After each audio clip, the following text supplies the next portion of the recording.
Well, in 1979, before some of you were born, that sounds weird to me, but in 1979, Arthur Blank and a guy named Bernie Marcus got fired from Handy Dan's home improvement store in Los Angeles. Now, Arthur was the president of the company, and Bernie was the corporate controller, which I don't know what that means, but it sounds like a really important job, and it was because they worked closely together, and in fact, I still have monikers on them. They felt so like they were really good at their job, I should say, and in fact, their division, the Handy Dan's store, actually, it made more money than their parent company. Let's just say it that way. It made $800,000 more than the rest of their company combined.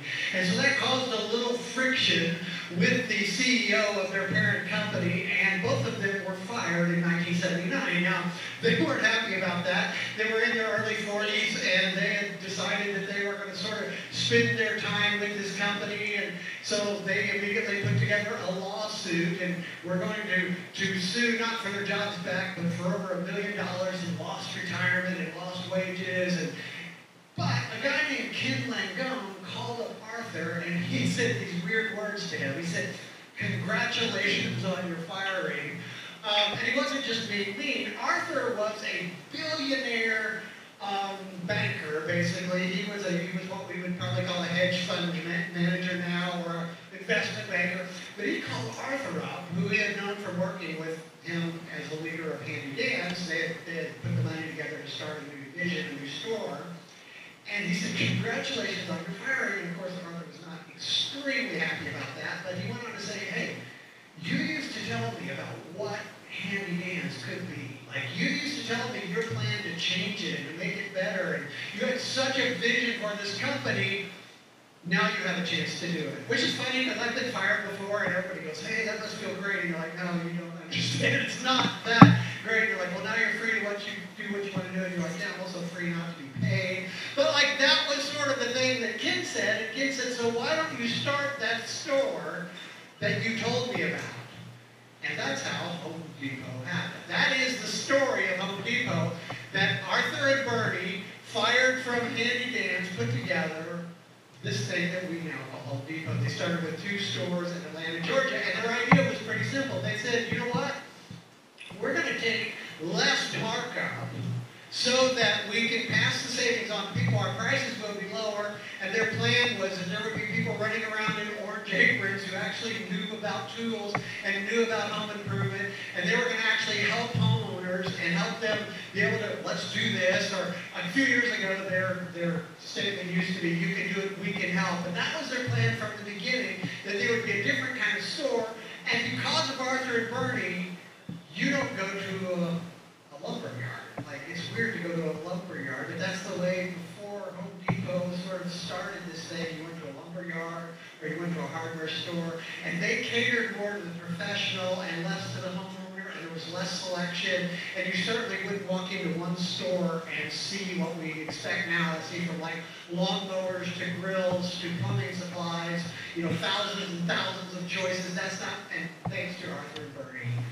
Now, this is not a commercial for Home Depot. I'm just going to tell you a little secret. I like the blue store better. But I'm just telling you that Arthur and Bernie are the reason sort of why this whole home improvement warehouse started. And so that's the origin story of Home Depot. You might say, another way to say the origin story of Home Depot would be the genesis of Home Depot. That's all Genesis means. Genesis means origin story. So, and origin stories are very important. Like, they're very powerful. Actually, I met with someone this week who kind of had some questions about Action Church and wanted to know kind of like why we do things the way we do, and sort of kind of feeling, and I appreciated it, because I love for people to go, "Hey, I'm interested in being part of it. I just got some questions." And so we sat down, and actually part of that, a large part of that, was I told them the genesis of Action Church. I actually sat down and told the story. I was like, "Hey, there was a time I got fired also." And, I was like going, "Hey, I'm obviously not cut out to do church, but wouldn't it be great if there was a church?" And the funny thing is, I had been trying to change the church that I was working for into this thing, kind of like Bernie and Arthur, going, I have this different idea. And suddenly being released from that, I realized, like, that wasn't even the same church we were talking about. So I told them the story, and I've told it here before, and I won't probably do it again this morning because of time, but I said, we used to sit around a table, just a little dining room table in a townhouse with our friends, Eric and Carrie, and kind of go, what if there was a place, what if there was a place where you could come and it looked like this, and what if you could bring your friends who didn't, necessarily like church or like God or even like Christians, and maybe we could sort of agree with them, hey, we don't like God, fine, we love Jesus, but we don't like Christians or church a lot either, but we want you to be welcome. And, so we had this conversation. I was like, that's the genesis of Action Church. So I want you to kind of keep that in mind this morning as we sort of talk about this thing from the Bible that we call Genesis, because I'm betting that that's not the way you thought of Genesis. You probably thought of it in a couple different ways. Either it's sort of this, it's a book of the Bible, it's something religious, it's a story, it's a myth. It's, my science teacher told me that's not the way it really happened, but we'll kind of talk about the fairy tale in church. Maybe that's where you're coming from. You're so welcome, I'm glad you're here. Or maybe you're sort of on the other side going, this is the truth, we know, and I meet people like this who kind of go, we know from the Bible exactly how the world began, and they can draw you a diagram, and they're like, they can, I don't know the month that the world started, but I know within a couple of weeks when God kicked the whole thing off, and how many days, and they seem to have it all figured out as well. But what we're going to talk about this month is Genesis as exactly what I feel it is, which is the origin story. Just like you might have walked in here and you've been to Home Depot, but didn't know how it started, it's sort of the same situation that we walk into in the book of Genesis. Now, Genesis is written by Moses, a guy named Moses, and in fact, in a lot of Bibles that we have up on the screen, it says the first book of Moses. So keep that in mind as well, because this is a story like the story I told you is a story I heard from the CEO of Home Depot, not personally, not like we hang out, but I heard on a podcast with him, that was the story of Home Depot that he told, how it started, the origin, the genesis of Home Depot. This is the story of the origin, the genesis of the world as told by Moses. Now, it's pretty important because the CEO that I heard from Home Depot tell the story is he went back and he began to remind, it started in 79, so 37 years later, he realized that they needed to go back and tell people and remind people why Home Depot started. And in the same way, Moses, many, many years after the earth began, is in a situation where he needs to tell the people of Israel how the earth began. He needs to tell them that Genesis story, that origin story, because they were coming out of the land of Egypt. They've been slaves for 400 years, and maybe you've seen the Veggie Tale, or you've heard the story in Sunday school, or watched the movie with the dude from the Planet of the Apes. But if you do know the story, they were slaves, and Moses comes and says, let my people go. They go out into the desert, but realize they were becoming a nation, but they had grown up as slaves inside this other country, this other civilization called Egypt. So none of them would go, hey, I remember Israel before slavery. None of them did. And so they had their own sort of traditions, and they had their own sort of maybe verbal history. They didn't have probably not even written history at that point within the Israelite nation. And so when they went to their Egyptian high school, the Egyptian teacher would tell them, hey, this is the way the world began, and the Egyptians at that time basically said there was a giant swamp, and then a pyramid came out of the swamp, and a lotus flower bloomed on top, and then the sun god Ra popped out of the lotus flower and went to the sky, and that's why the world began. That was the most learned people at the time, that's what they told them. And so Moses is kind of bringing them out, going, hey, God is going to lead us. God did a great miracle and parted the Red Sea, but here's why we should listen to God. And so he tells them this origin story, this genesis of how we got here, basically. Why are we here, and why should we listen to God, and why is he leading us? And so think about it from that sort of thing. And now there's three parts of Genesis that we're going to talk about this month. Now, the part we're going to talk about today is very odd. And here's why I thought, I don't know if you've ever thought about this, but the part we're going to read today, no one can possibly know. The only person in this story that can know this story would be God.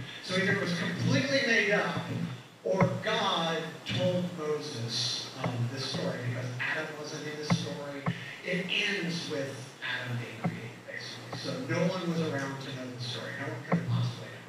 So imagine, we have to think that this first part that we're going to read is God would have had to have told Moses. Now, I have a problem with that, right? Well, that's fine.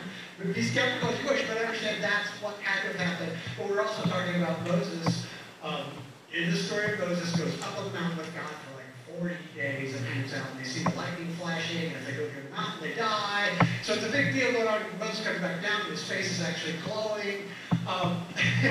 But he has spent some time talking to God. So we can kind of surmise he had to have got that from God or made it up. Okay, so that's the first part. That's chapter 1 through like the first few verses of the second. Now, the second part could have been handed down from Adam because it's sort of the history of early man, kind of like very, very, like, it's the Wikipedia of early man. You know, not all the dates, but just sort of an overview of early man that could have, I'm not saying it was, but it could have been passed down sort of in an oral tradition from Adam. And then the third part that we'll talk about later on is sort of the story of a guy named Abraham who started the nation of Israel. God came to him and said, leave this place and follow me. And that story and those family members that actually led up to them being enslaved in Egypt. So basically there's an origin story that we're going to talk about today, a Genesis story. There's a history of early man Wikipedia type article, and then there is the family tradition that would have been passed down that said this is why you were in Egypt. And so keep that kind of in mind. And what we're going to do this morning, and I am like notoriously maybe one of the worst reader out louders you're ever going to hear. So I urge you to read this off the screen. And we don't often like read large amounts of scripture, but I want you to actually see this morning because my guess is that you've had a lot going on in the last few weeks and probably haven't taken time to read this recently. It's funny, we kind of go, the 6 day, 7 day, whatever, but none of us probably have read it recently. So we're going to start from the beginning. We're going to read the 25 verses together. You can read behind me and tune me out if you want. But I kind of want to see us to see it together and start there. And it starts this way. It says, in the beginning, God created the heavens and the earth. So imagine this kind of like one sentence, origin story is, in the beginning of Home Depot, Bernie and Arthur got fired. And they started, from Handicap. That's that. In the beginning of Action Church, it's embarrassing, Don got fired, and they sort of took away his keys, and he said, wouldn't it be great if there was another place where I could actually preach, and it would be different than that? So those are like the one sentence stories, and so one sentence story of Genesis is, in the beginning God created the heavens and the earth. Now it goes on from there, and we'll actually read this and kind of take a break and talk. And it says, the earth was formless and empty, and darkness covered the deep waters. And the Spirit of God was hovering over the surface of the waters. Then God said, let there be light. And there was light. And God saw that the light was good. And he separated the light from the darkness, and he called the light day, and the darkness night. And evening and morning came, marking the first day. Now, obviously, nobody else was there. So this had to have come from God or Moses made up. Fine, if you think that, I think God told him. But imagine this couldn't have come from anyone else. No one else was here. So it says, God called the light day and the darkness night, and evening passed and morning came, marking the first day. Then God said, and notice it's God speaking. And it's funny because I used to think that was kind of weird, like, oh, God just spoke and everything appeared. Maybe, could be. But Bernie and Arthur spoke and said, you know what? Or actually Ken said to them, hey, why don't you start that story you talked about? And that's how Omega happened. And I met with Carrie and Eric and Michelle, and we said, wouldn't it be great if there was a place? And so God spoke. And then God said, let there be space between the waters to separate the waters of the heaven and the waters of the earth. And that's what happened. And God made this space to separate the waters of the earth from the waters of the heavens. And God called the space sky. And evening and morning passed, marking the second day. So that's day 1, day 2. That's how it's broken down from God. In verse 9 it says, then God said, let the waters beneath the sky flow together into one place, so dry ground may appear. And that's what happened. So God's everything he's saying is happening. And God called the dry ground land and the water seas, and God saw that it was Then God said, so we've got night and day, we've got water and land, we've got seas and dry land. It says, then let the land sprout with vegetation, every sort of seed-bearing plant, and the trees that grow seed-bearing fruit. And these seeds will then produce the kinds of plants and trees for which they came, and that is what happened.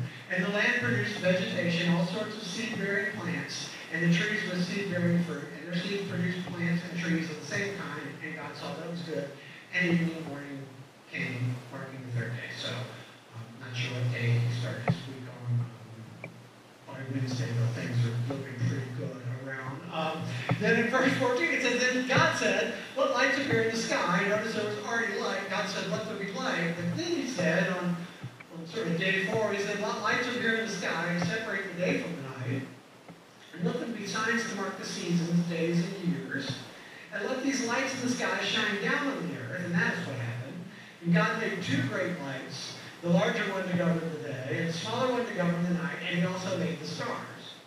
And God set these lights in the sky to light the earth, and to govern the day and the night, and to separate the light from the darkness. And God saw that it was good, and evening passed, and morning came, marking the 4th day. Then God said, let the water swarm with fish and other life, even the other life, even those.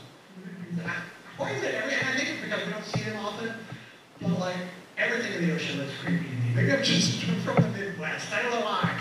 Like, I'm not scared of animals, but anything in the ocean looks creepy, but that's not a complaint, God. I'm just saying. But anyways, let the skies be filled with birds of every kind. So God created great sea creatures, and every living thing that scurries and swarms in the water, and every sort of bird, each producing offspring of the same kind. And God saw that it was good. And then God blessed them, saying, be fruitful and multiply. Let the fish fill the seas, and let the birds multiply on the earth. And evening passed, and morning came. So, notice the pattern again and again what we see. We see God sets up a system where there are trees, and then they reproduce trees after tree. You know, like a seed falls, and it becomes another tree, and a fish. Don't ask me how fish are babies. I don't think they have to. I know they're mammals and things, but he said, and trust me, if you came in here going, I think this is going to be sciencey, oh no, it's not, because you're talking about a guy who dropped out of college to paint houses. So probably not going to get a science lesson, but I just want you to notice a pattern. I'm good at picking up patterns. But every one of these trees, like, a tree had a seed, it turned into another tree, and a fish would have fish, and dogs never had kittens, ever in the story. They reproduced after their own kind. And God said it's good. And then day 6 happened. It says, then God said, let the earth produce every sort of animal, each producing offspring of the same kind, livestock, small animals that scurry along the ground, and wild animals. So there was a breakdown between wild animals and tame animals, which is good because otherwise you probably have wolverines and snakes or something. I don't know. But that's what God did, and that is what happened. And God made all sorts of wild animals, livestock, small animals, each able, notice the pattern, to reproduce, to produce offspring of the same kind, and God saw that it was good. Then God said, let's make human beings.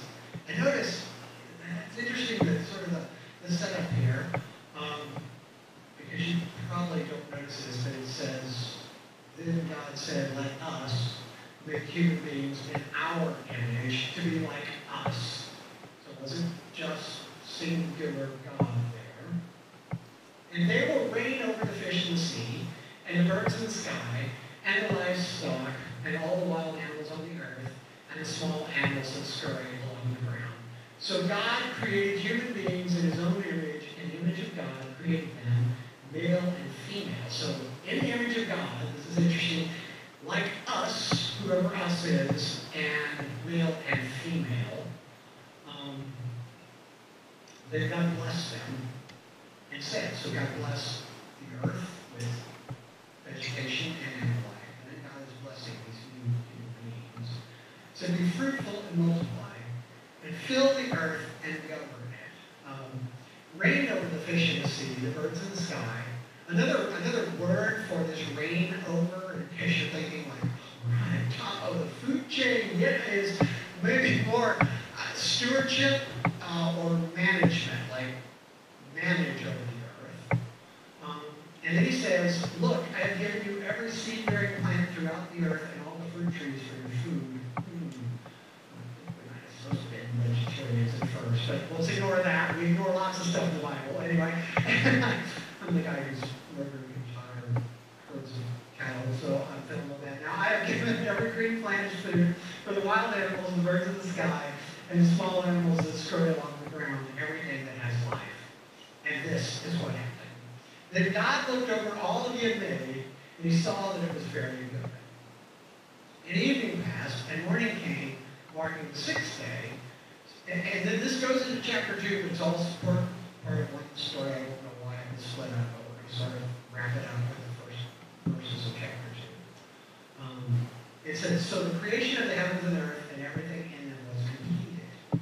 And on the seventh day, God had finished the work of his creation, so he rested from all his work.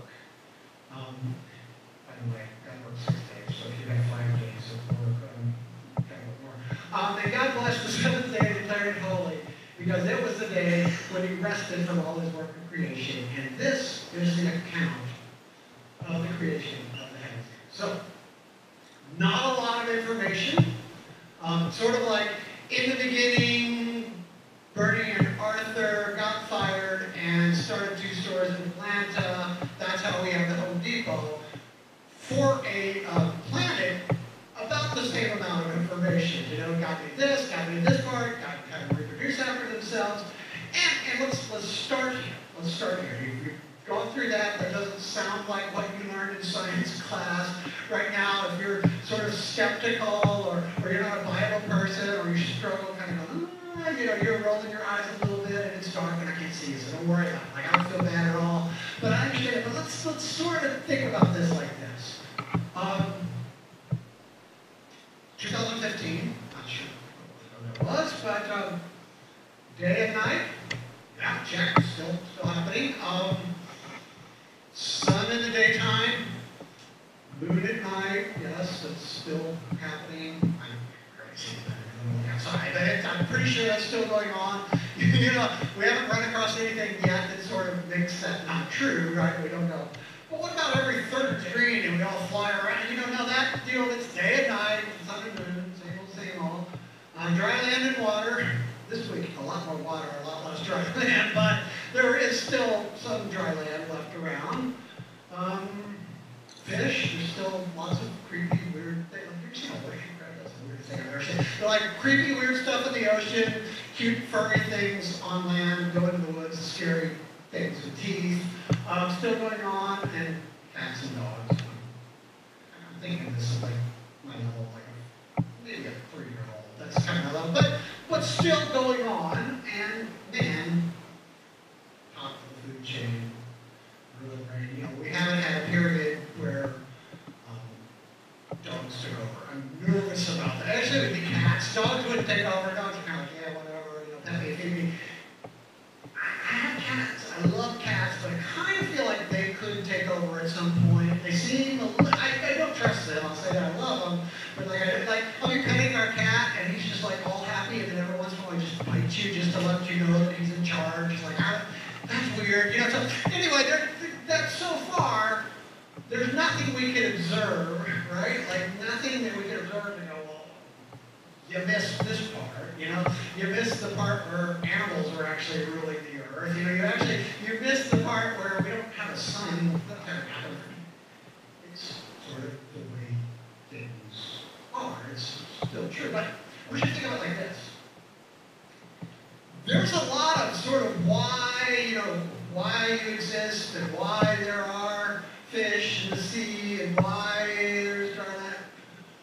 Not a lot of how, right? Like, not a lot of this is how you create the earth. It's more of like a schedule of God did this and then God did this and then God said it was good and God blessed. And there's a little bit of information going, hey, you know, trees are going to have trees and skunks are going to have baby skunks and cows are going to have baby cows. But not a lot of information if you think about it. And that's the way Genesis stories usually are, really. Like I didn't give you a lot of information about Home Depot. Like, you know, 2 guys got fired and started, but I didn't really even tell you, I know more of the it. Actually, Ken Langone, like, is the guy who came up with the money for this venture. But there's another part of the story is something weird happened on the way to starting Home Depot. Bernie and Arthur were like, well, hey, we're going to make a store that looks like this, and it's going to work like this. And then they realized there was a store like that already existed, which is really a bummer when you're creating this new thing, you think. And they realized this guy named Pat Farah had exactly that store started. And so they're like, well, maybe we should just join him. They actually thought about it. Like, they thought of just like all kind of jumping. Which is weird because I had sort of that same thing when we started Action Church. We were driving over to LCBC in Manheim because we love LCBC, and we're kind of like, we didn't want to join another church for another 2 years and kind of be like, hey, by the way, we're starting another church, but don't worry. You know, it was just, we thought that would be the best thing to do, and we really enjoyed LCBC. And we were sitting there like maybe the third week. This is awesome. Like, I don't know why I used to stand up and sing or preach, because this is nice sitting in this comfy seat. You know, like, this is sweet.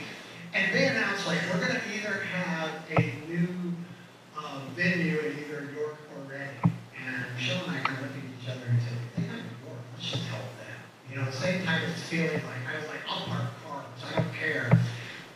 Long story short, they started Reading first, so we started Action Church. It probably wouldn't have been an Action Church had they started York Campus first.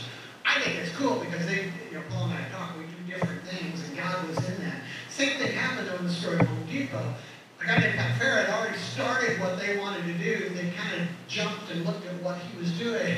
The problem is, he had figured out how to cut prices. He was a really great merchandiser. But Bernie, the controller and kind of the money guy, looked at him and said, you're losing money on everything you sell. And he was correct. So they didn't join him. Actually, Pat went out of business. He went bankrupt. And they brought him on, but he's the one who actually had the vision for the way he goes.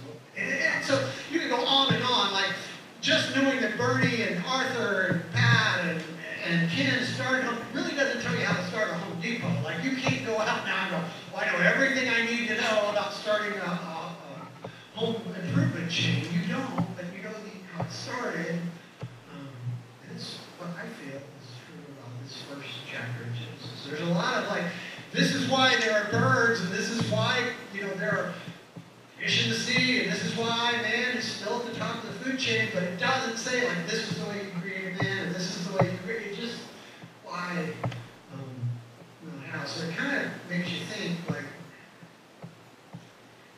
does this really matter? You know, like, I don't know, like, if I stand up, John, you gotta understand, like, I'm in freshman biology at college, and I go, hey, by the way, guys, I think that the Earth started in 6 days, and, you know, like, I'm going to get laughed at, so maybe it doesn't matter. And I would say it both doesn't matter and it matters a lot. That's pretty unsatisfying. I was like a politician there for a second, but, like, honestly, it matters not at all if you're just sort of walking around the Earth. Like, you've been to Home Depot before, probably, and it didn't matter that you didn't understand how Bernie and Arthur started, right? Like, it didn't matter. You could still enjoy Home Depot. You could still enjoy the Earth. You could still live on the Earth without knowing where it came from. And that's why I'm probably not going to go, like, I don't know, like barricade myself in the biology room at Central and try to tell them the story of creation on Monday. Besides the fact I don't want to get arrested, I don't think that everyone on the Earth, like, has to know this. Because if you're not a follower of Jesus, it really doesn't matter a lot. But the problem that you run into is it matters greatly if you want to be a follower of God. And here's why I say that. Because here at Action Church we go, well, we're not Jewish, we're not practicing Judaism, we're practicing Christianity, we're followers of Jesus Christ. And Jesus believed the creation story. In fact, he referenced it. He referenced it numerous times. He said, like, God made man and women in the beginning. Another thing that, and I won't go into all the passages that I really pass along to you, you might go, well, yeah, maybe Moses just made up that story down. Like, it kind of makes sense that maybe, well, Jesus said that we should believe Moses. And in fact, in the Transfiguration, where Jesus showed himself to be God to 3 of his disciples, which if we believe Jesus not to be a liar, we believe that happened. He went on a mountain and hung out with Moses and another couple of dead guys. So Jesus believed the story of creation, so it leaves us in this sort of, and in fact, Jesus said he was there. Jesus said he was one of the let us's of correct English. But that's, so the problem we come into, I was reading a blogger this week, it was like, hey, the reason why Jesus believed creation is because a lot of people did that, he just didn't understand science. Which I thought, like, that would be an awkward conversation to have with Jesus if you're a Christian. Like, hey, thanks so much for the dying on the cross thing. I want to explain to you how science works. I don't think, it's a weird conversation to have. If you wish to have it, but see, you can see sort of the dilemma that we paint ourselves in. We kind of go, well, I don't believe in creation. I don't believe in Adam and Eve. I don't believe man was created, but I believe in Jesus. We find ourselves in difficulty. Now, here's what I would say to you, where the creation story in Genesis becomes really important. Genesis helps us value what God values. The reason why I know the Genesis or the creation story or the origin story of Home Depot is because I heard their CEO tell that story. And the reason why he was telling it is because he was replacing a CEO that got fired several years ago. And that CEO was fired because he came into the corporation from outside and said, wow, I'm going to make more money, and awesome, I'm great, and I'm going to, profits will go up, stock price will go up, but because he didn't really understand or didn't agree with the origin story of how they started out, like we want to help people, we want what they believe about their associates, we want people to work long term, we're not keeping and firing people, they began cutting corners, they began cutting quality, all of these things that sort of made sense to the bottom line, but made Bernie and Arthur very unhappy. Because he didn't understand their values. So he was actually fired, and this new CEO was brought on, which is part of the story. And the same is true for us. The reason why I told the Action Church origin story or Genesis to someone this week is because they were considering being part of our group. And I wanted them to know, like, this is why we do things. Like the way, and we're never going to be normal, and we're never going to, like, probably do everything you like because we care about people who don't necessarily buy into our church thing. And we're going to sort of like, we talked about the messy series, like, if we're followers of Jesus, if we're mature people, we're going to spend more of our time cleaning up messes than being served. It's really it's not a bottom up. I mean, it's like we're going to serve people, and the more mature we are, the more close we are to Jesus, kind of the more we're going to serve, the less we're going to get, and that's frustrating. It's like being a parent versus being a child. It's more fun being a child, but being a parent is what we're supposed to grow into. And I was explaining that because I wanted them to know that this is what we value. So I got to end today, and we're going to talk more next week. Matt promised I would answer your questions, so I've got a few questions there we can deal with. So when did dinosaurs roam the earth? Don't know. Nothing in that story that tells me anything about dinosaurs roaming the earth, so I don't know. I wish they roamed the earth now. That's all I can say. I really feel like after watching and I've said this before, this is nothing new to most of you, but after watching the Jurassic World documentary, I wish we had velociraptors. I just think everything more exciting. Like, baseball bores me, throw a couple of velociraptors in there, nice. Like, I just think there's possibilities, but anyway, that's just me. So I don't know. We don't know anything from that story about that. How old is the Earth? I don't know. It doesn't say. And I know you get shocked, like, oh, I thought, like, if you believe that story, you know, like, down to the weekend when God started. No, I don't. I really don't. Because I have no way of knowing.